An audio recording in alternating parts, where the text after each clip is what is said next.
Hi friends, మన దెయ్యాల లోకంలోకి స్వాగతం.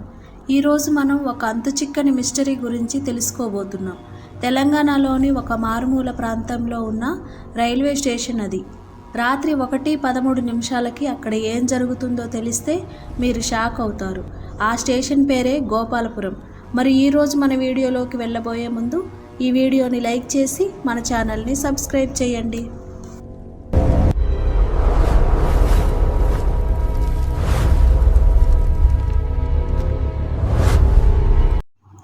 తెలంగాణలోని ఒక చిన్న నిర్మాణం లేని రైల్వే స్టేషన్ గోపాలపురం. ఈ స్టేషన్ 1960లలో నిర్మించారు. పగటిపూట 2-3 ప్యాసింజర్ ట్రైన్లు మాత్రమే ఆగుతాయి. కానీ రాత్రి 12 గంటల తర్వాత ఈ స్టేషన్ పూర్తిగా మారిపోతుంది. లైట్లు మసగ్గా వెలుగుతాయి. ప్లాట్ఫామ్ మీద గాలి కూడా ఆగిపోయినట్టు అనిపిస్తుంది. లోకల్ రైల్వే సిబ్బంది రాత్రి 11:30 తర్వాత స్టేషన్ నుంచి బయటకు వెళ్ళిపోతారు. ఎందుకంటే రాత్రి 1:13కి వచ్చే ఒక ట్రైన్ ఉంది. ఆ ట్రైన్ ఎవరి టైం టేబుల్లోనూ లేదు. ఎవరైనా ఆ ట్రైన్లో ఎక్కితే వారు తమ గమ్యస్థానం చేరుకుంటారు, కానీ ఎప్పటికీ తిరిగి రారు అని పాత సిబ్బంది గుసగుసలాడుతూ ఉంటారు. ఈ స్టోరీ మన విక్రమ్ గురించి. విక్రమ్ 28 ఏళ్ల యువకుడు. హైదరాబాద్లో ఒక ప్రైవేట్ కంపెనీలో మార్కెటింగ్ ఎగ్జిక్యూటివ్గా పనిచేస్తున్నాడు. ఒక ముఖ్యమైన మీటింగ్ కోసం విజయవాడ వెళ్లాల్సి వచ్చింది. హైదరాబాద్ నుంచి రాత్రి ట్రైన్ లేట్ అయిపోయి గోపాలపురం స్టేషన్లో ఆగి మార్గం మార్చుకోవలసి వచ్చింది.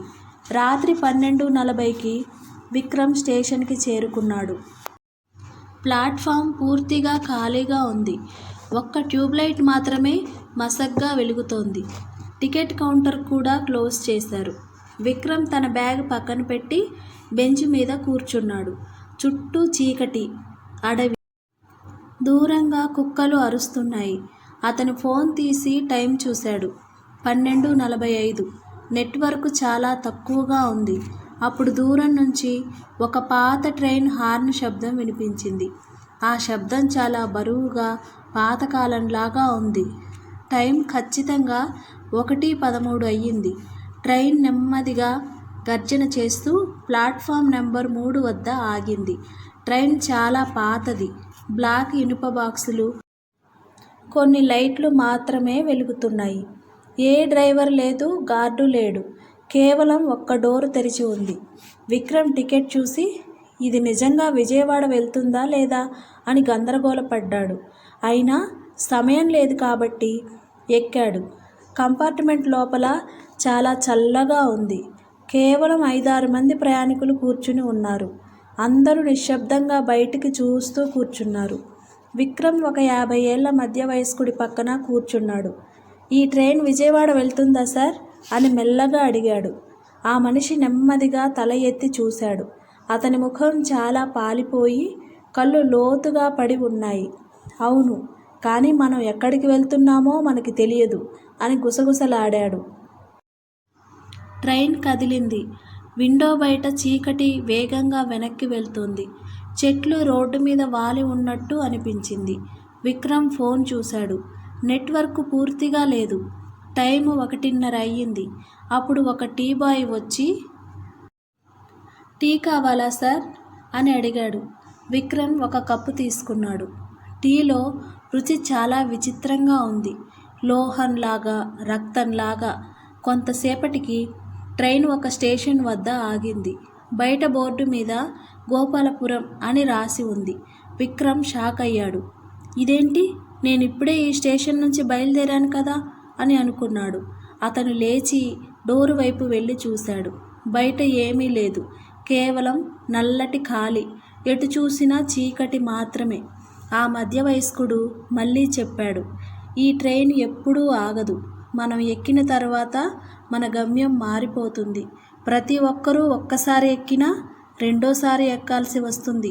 నేను 12 సంవత్సరాల నుంచి ఈ ట్రైన్లోనే ఉన్నాను. విక్రమ్ గుండె వేగంగా కొట్టుకుంది. ఇతర ప్రయాణికుల వైపు చూశాడు.